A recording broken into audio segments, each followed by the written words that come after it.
So for week 6, we're going to continue to talk about behavior plans, focusing on de-escalation strategies, so how to prevent severe incidents of problem behavior, and also the Chapter 14 law related to special education and behavior plans for students with disabilities. So first we're going to talk about where all of those components that are required in a behavior plan, the antecedent strategies to prevent problem behavior, replacement skills, and then the consequent strategies, where all of those go in the behavior plan. The following slides are going to show an example FBA write-up, so an FBA summary, and the behavior plan that goes with it. Various formats can be used for the FBA summary. You do not have to use the form presented here. It's just one that I work for Patton, and we'll talk a little more about Patton later. But it's one that the Autism Initiative with Patton uses. But it just so that the components that are in that format can be written in a Word document or a paragraph form. However you want to write it, just so all of the necessary components are included in that. That's what's important. So our first ASR question for this presentation is true or false? As a teacher, you must use the form shown in this presentation to summarize an FBA.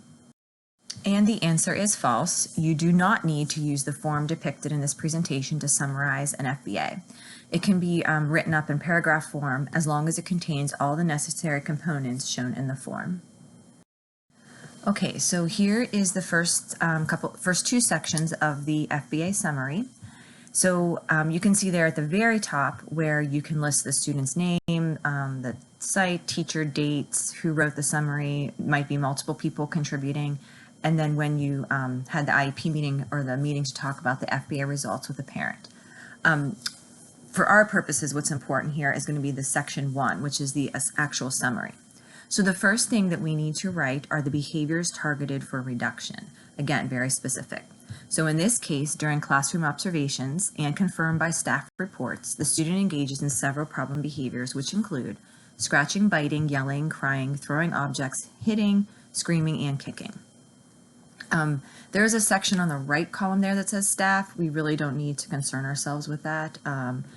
That doesn't have to be in the form. It can be though. But the areas and the data description are what's important. Okay, so then the second row, number 2, is where we provide a descriptive analysis summary. So we're looking at 2 things here, setting events. And remember we talked about setting events as those things that might influence behavior, but aren't the specific antecedents to the problem behavior. So those setting events might be things like, when the student is ill, or for some reason, afternoons are worse than mornings. That might be something to include in there. But in this case, in this example, no specific events have been correlated with the onset of the behavior, nor has any pattern been noted, such as time of day or specific activities. And then B, the second part, are antecedent events. And this is where you get a little more specific of what staff are observing. There are staff reports of students' problem behavior occurring when she is told no, so when she is denied access to something, when she is asked to give up her reinforcers, so the things that she likes, when given an instruction, or when a demand is placed, and at times when she is told to wait. So in the case of this student, there are a lot of antecedents that seem to trigger her problem behavior. So in the next section, we'll get into what the data looked like.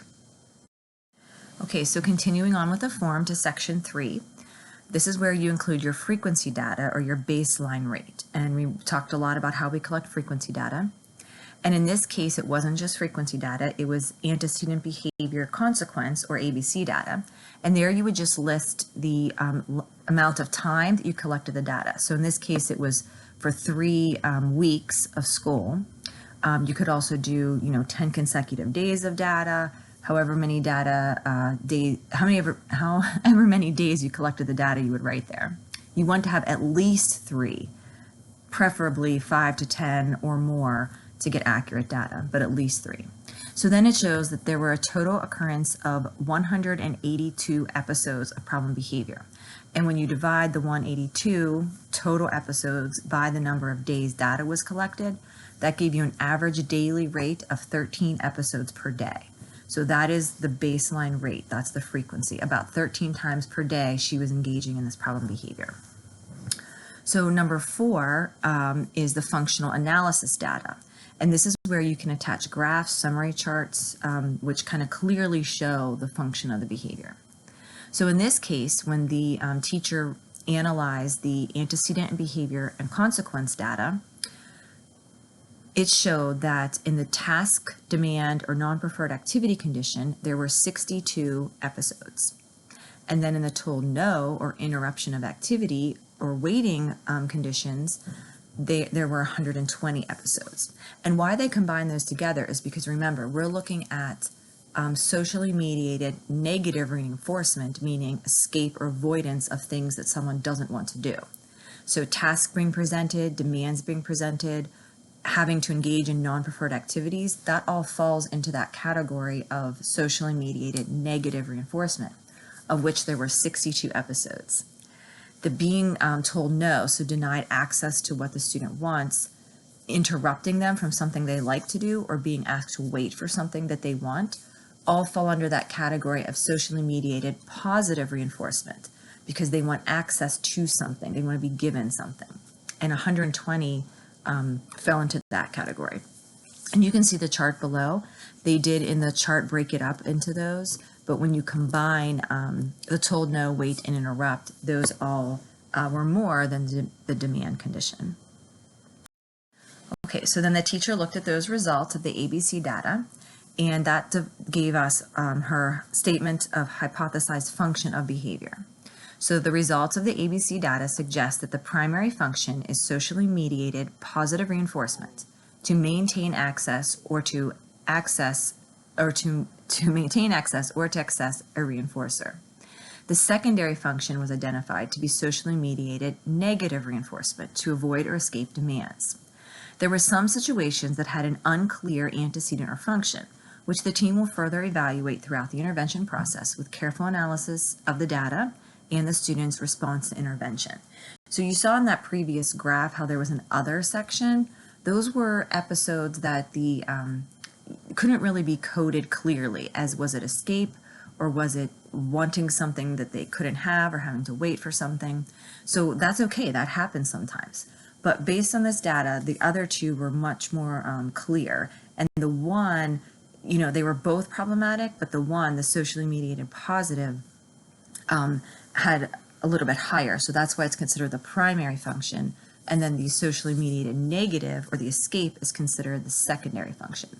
And I picked this example plan on purpose because it's very complicated. It has both functions. In your assignment, one of your assignments for this week, you're going to be creating the next part of this that we're going to go over, the behavior intervention plan. And I have filled in the FBA summary for you, and it's a much more simple case, so don't worry about that. But I picked this one in particular as the example because it is more complicated, so that you can see all the components. Okay, so that's our statement of function, and then it goes right into your behavior intervention plan. And again, there's the area here where you would, fill in all of the demographic info about the student and the dates and date of birth and all of that. What we're concerned with is the actual part of the plan. So there, our first row under area, we again basically just copy the behaviors targeted for reduction. It's the same behaviors that were in the FBA summary. So those are listed there. Okay, so then the next row is the functional hypothesis statement, and it says right there from section 1. So this is exactly copied from the FBA summary statement, the function. So when the student is denied access to a reinforcer, made to wait for a reinforcer, asked to give up a reinforcer, and sometimes even when the desired item is available, she will engage in problem behavior in the form of scratching, hitting, biting self and others, screaming, crying, throwing objects, and kicking due to a history of problem behavior, resulting in her obtaining or maintaining access to the reinforcer, socially mediated positive reinforcement. Again, you could probably just copy and paste the statement above. This teacher changed this a little bit, but it's still saying the same thing. But to make it easy on yourselves, you can just copy and paste. When the student is presented with an instructional demand, and this is the secondary function, she will engage in problem behavior in the form of scratching, hitting, biting self and others, screaming, crying, throwing objects, and kicking due to a history of problem behavior resulting in her avoiding or escaping the demand. Socially mediated negative reinforcement. And here you can see that she's engaging in all of those behaviors for both functions. Okay, so then the next row is the competing behavior within the response class to be targeted for strengthening. And this is where you would write what replacement skills or replacement behaviors you're going to teach the student so that she has other skills and she won't need to engage in the problem behavior. So again, this one is complicated. There's a lot we have to teach her. So for the attention condition, because sometimes she does this for attention, she needs to be taught to appropriately request a variety of items and activities in the absence of problem behavior, and specifically for attention from adults. For the told no condition, so when she's denied access, she needs to be taught to accept being told no by adults in the absence of problem behavior. So remember when we talked about the replacement behaviors, you actually have to practice these times where they are learning how to being denied access. Same with the wait condition. She will be taught to specifically wait for desired items and activities.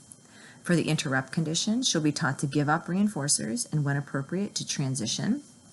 And then for the demand condition, the student will respond to instructions within about 2 seconds of the instruction without presenting problem behavior. So again, it covers every component that she's struggling with. All of those areas need to be taught. Okay, so then our next section of the behavior plan is how will the team reduce motivation for the student to engage in the problem behavior? And MO stands for motivation, so the motivation manipulation. So basically these are those antecedent strategies that we're going to do before the behavior even occurs to prevent the problem behavior. Now, since our plan, our FBA has identified 2 different functions, we have to have antecedent procedures that address both functions. The socially mediated positive, so access to attention and items, and the socially mediated negative, which is the avoidance or escape. So our first condition, the attention condition, so when she wants to obtain things, when she's told no, when interrupted, when waiting. To prevent problem behavior in that condition, we want to deliver a high density of attention and other reinforcers throughout the day. So basically reinforce all the good behaviors. Keep the student engaged. This will decrease the motivation for attention. Provide many requesting opportunities throughout the day to improve her communication skills. And initially, when you have to deny her something she wants, offer an alternative in its place. If you notice she is motivated for an item or your attention but does not request appropriately within about 2 seconds, immediately prompt her with the correct request and then deliver the reinforcer, as long as no problem behavior is occurring. Until the skill is acquired, differentially reinforce the student for waiting appropriately as well as for giving up reinforcers. And when the student has to wait, we want to offer her something to do while she's waiting, something preferred. So those are all strategies that the staff need to do to prevent problem behavior from occurring in that attention condition. Okay, so now we need the antecedent or prevention strategies for the demand condition. So these would be pairing the teaching environment with reinforcement. We talked about that before, that if the materials and ourselves and the environment are all paired with good things, they're going to be less likely to be motivated to want to escape the situation. We want to check for motivation first to make sure we're using reinforcers that are valuable to the student in that moment. And then we want to use effective teaching procedures to maintain the value of reinforcement and decrease the value of escape. Now, these listed here are very specific to a lot of the programs that we use for children with autism, but it's talking about like mixing and varying instructional demands, interspersing easy and hard demands, maintaining an appropriate rate of reinforcement, which is important, fast-paced instruction, using a promise reinforcer when interrupting a student, and then they were also teaching them hands together or ready hands, which is clasping their hands, and that will compete with problem behaviors and to gain instructional control. That also could have actually been included in the replacement skills, but it's a good antecedent strategy as well if you can get them to ready hands before they even start to engage in the problem behavior. So again, this is a very detailed, very specific one that's very complicated. The one I'm going to have you do is not this complicated, but I wanted to show you an example of one that is, in case you see this kind in the future. Okay, so the next row is then how will the team teach the student another skill that competes with the need to engage in problem behavior? And this is the differential reinforcement procedure. And this is what we talked about as the consequence strategies for when the student engages in appropriate or in the replacement skills. And in IEP Writer, we talked about that there's 2 C sections, which I do have included in here to show you as an example.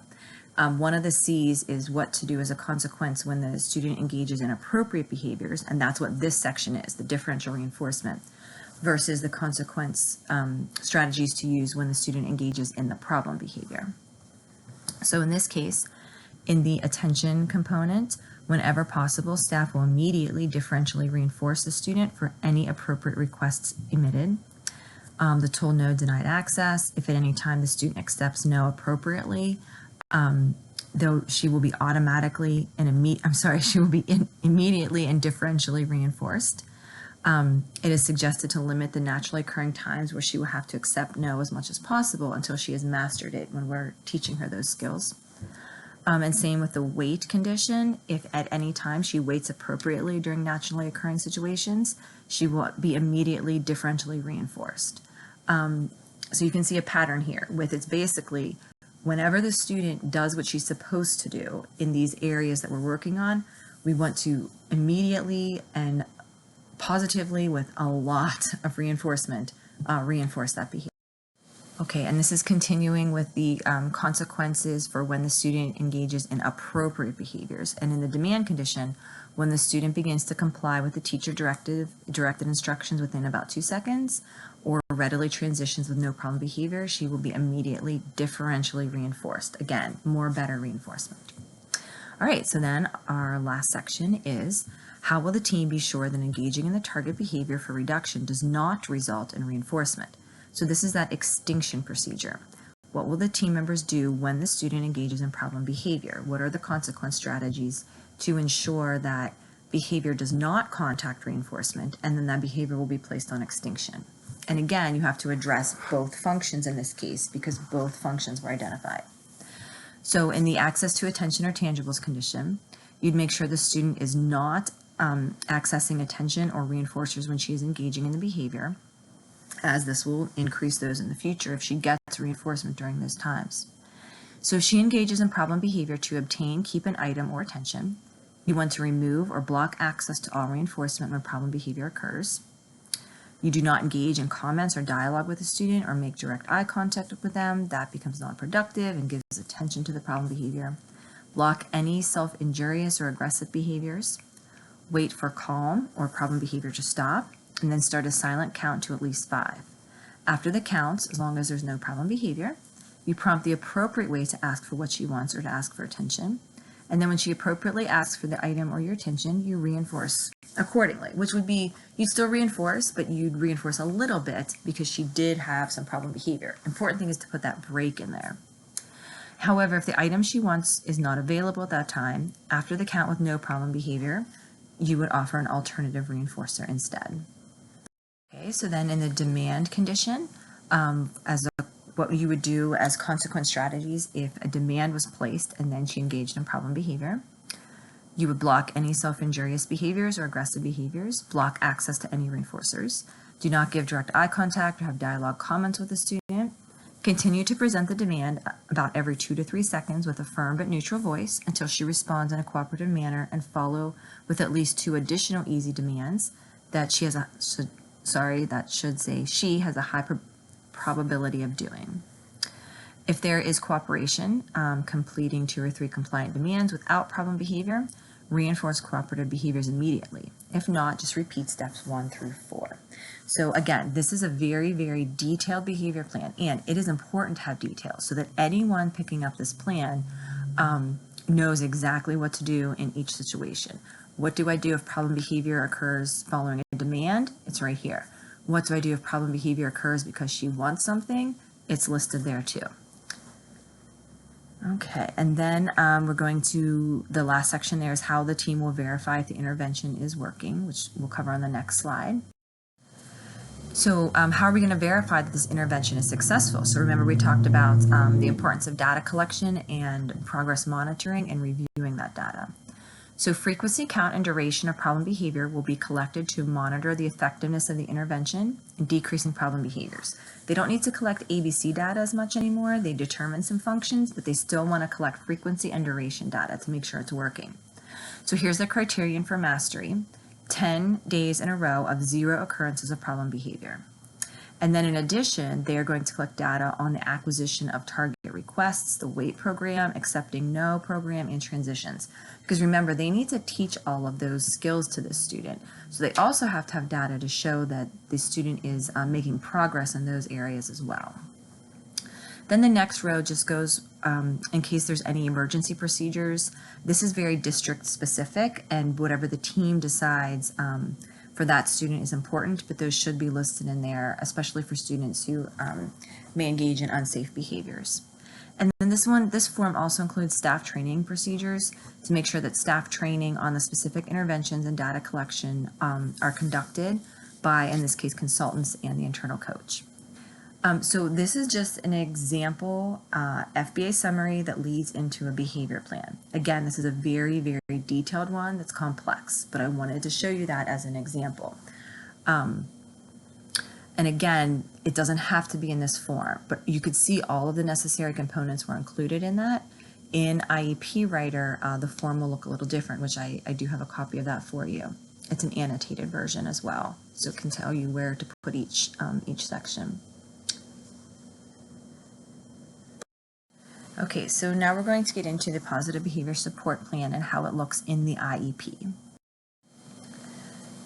Okay, so in the module, you'll see an area where you can access an annotated behavior plan that's part of an IEP, and it's in PDF form. When you click on that, you'll see that it's in a vertical format, which is really hard to read on your computer. So at the top, you will click on the rotating arrow picture, and then it'll rotate partway the document so that it's horizontal and readable. But that will be provided in the module here, and just so you know, it's the same components that we already discussed, just in a different format. So now we're going to talk about some de-escalation strategies for severe incident prevention.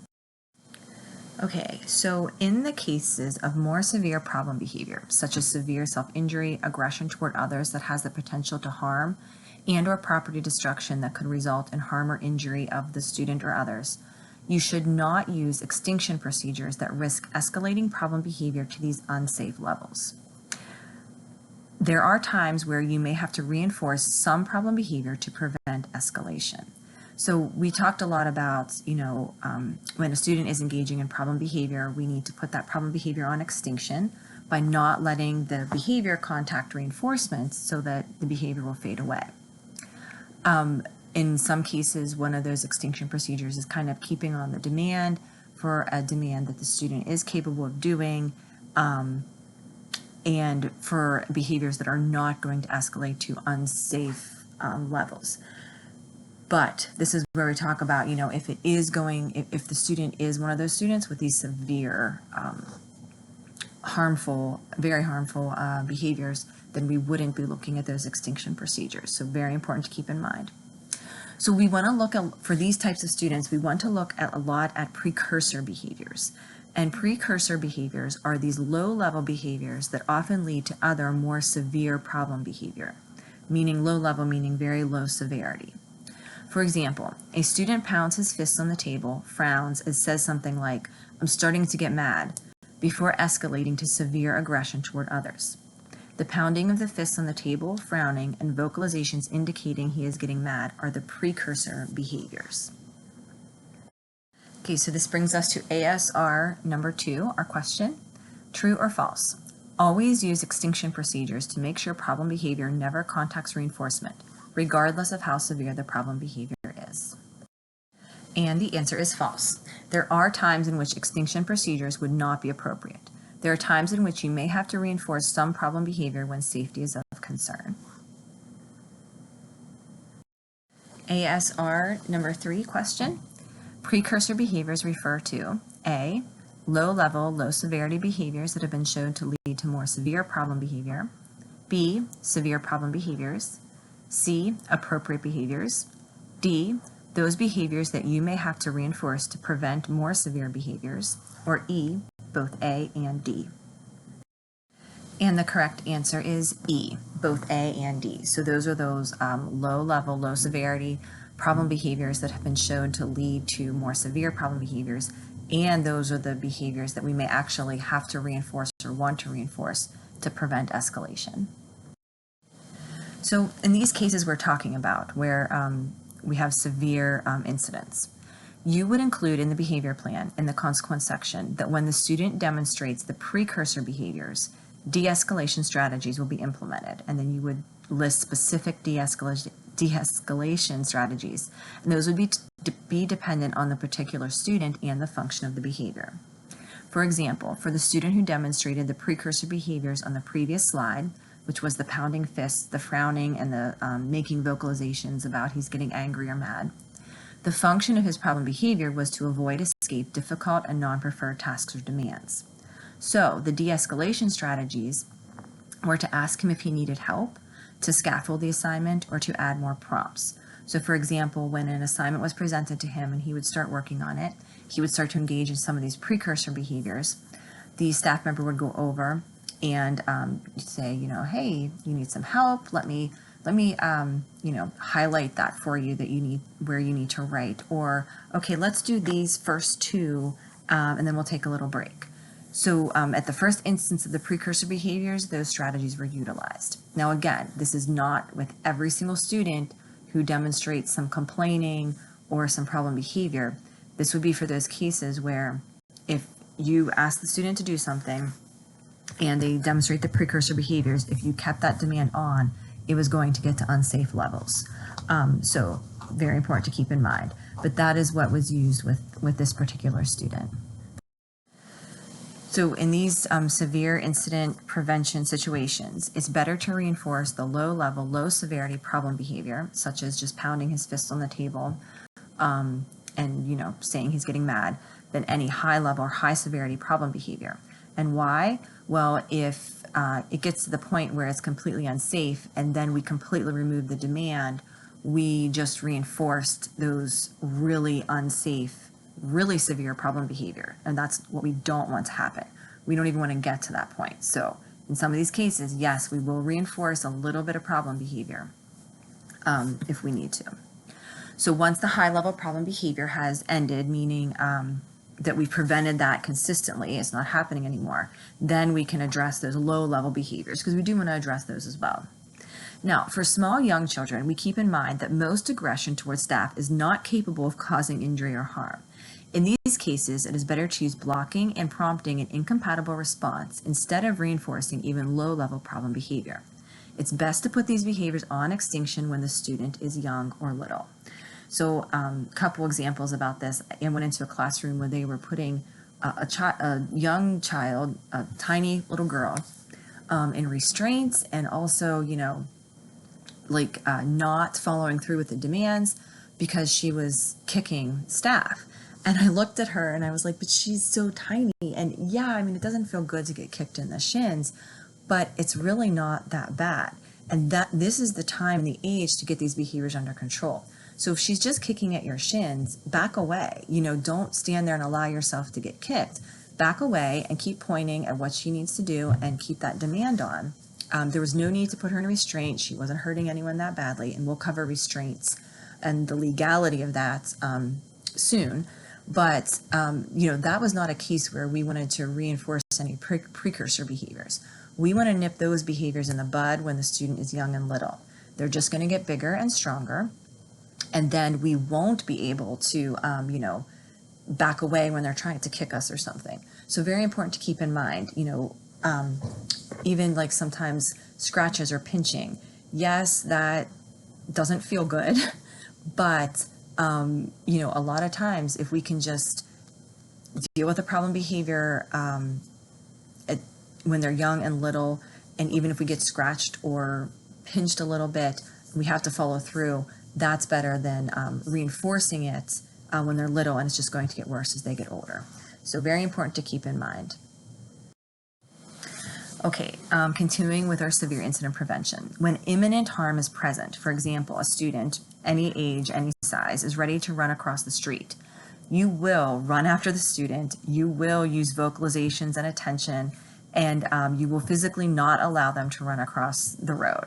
So again, like when we talk about, don't give added attention to the student, don't comment, engage in dialogue.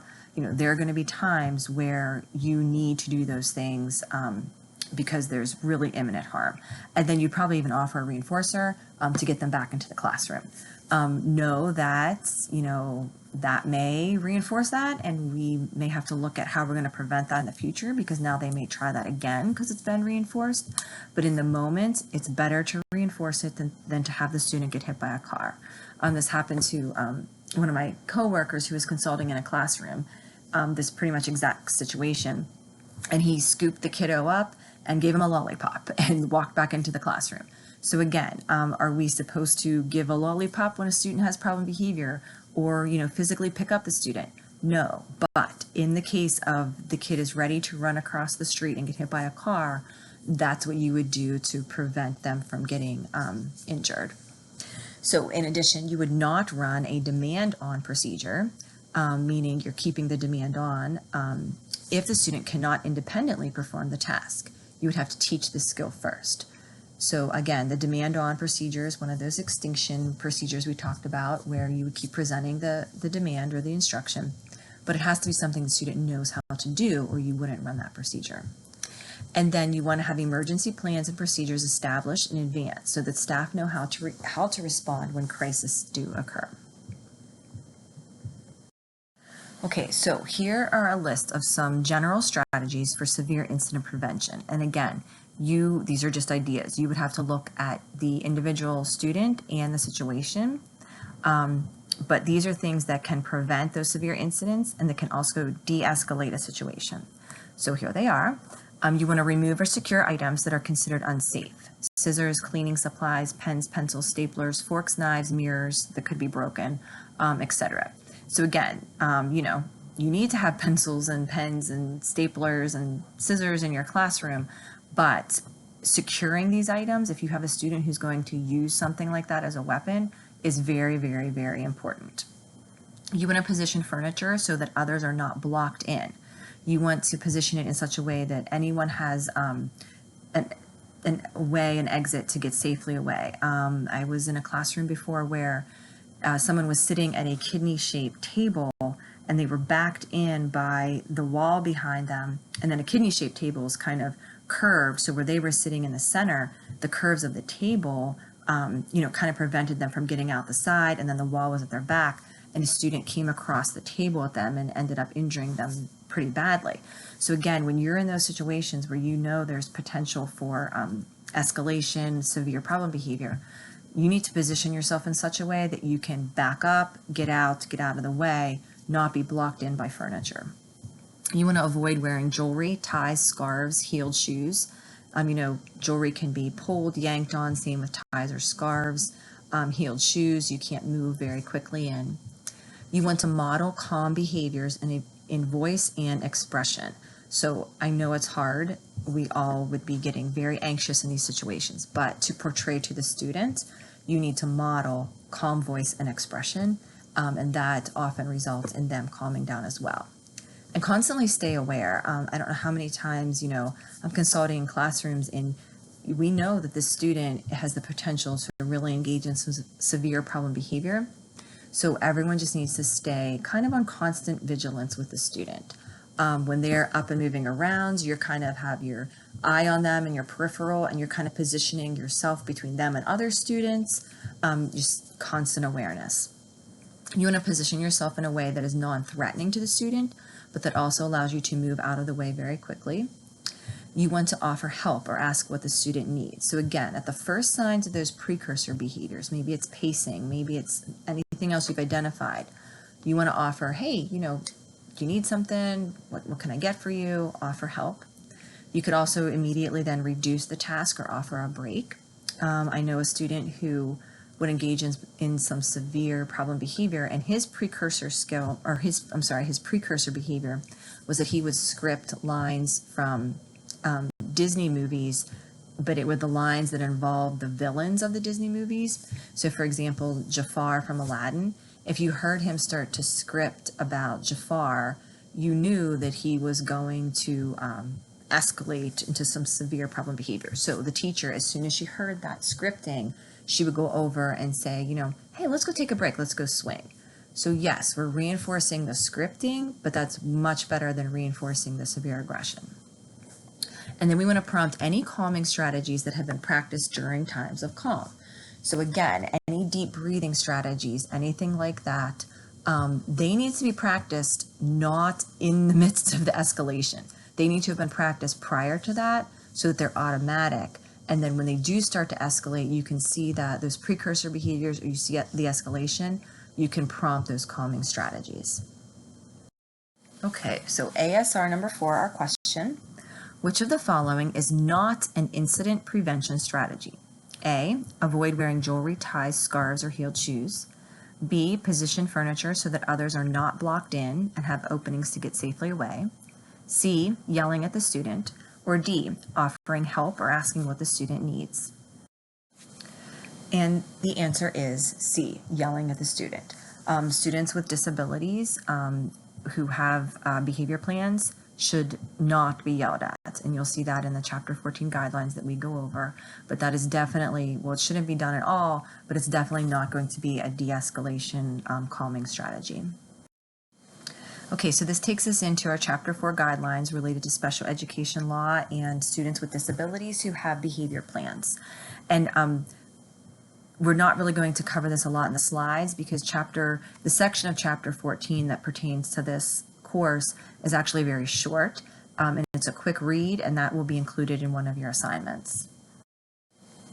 Okay, so some key points for Chapter 14 guidelines related to positive behavior support for students with disabilities. The focus is on positive methods of behavior support. It discusses the use of restraints, and it's extremely important that all educators are familiar with Chapter 14 law as it relates to positive behavior supports. And reading, outlining, or doing an assignment with Chapter 14 is an assignment this week. Okay, so ASR number 5, our question, true or false? When developing a behavior plan for a student who receives special education services, the behavior plan must be based on positive versus negative methods of behavior support. And the answer is true. The state law mandates that the behavior plan for students with disabilities must focus on positive methods.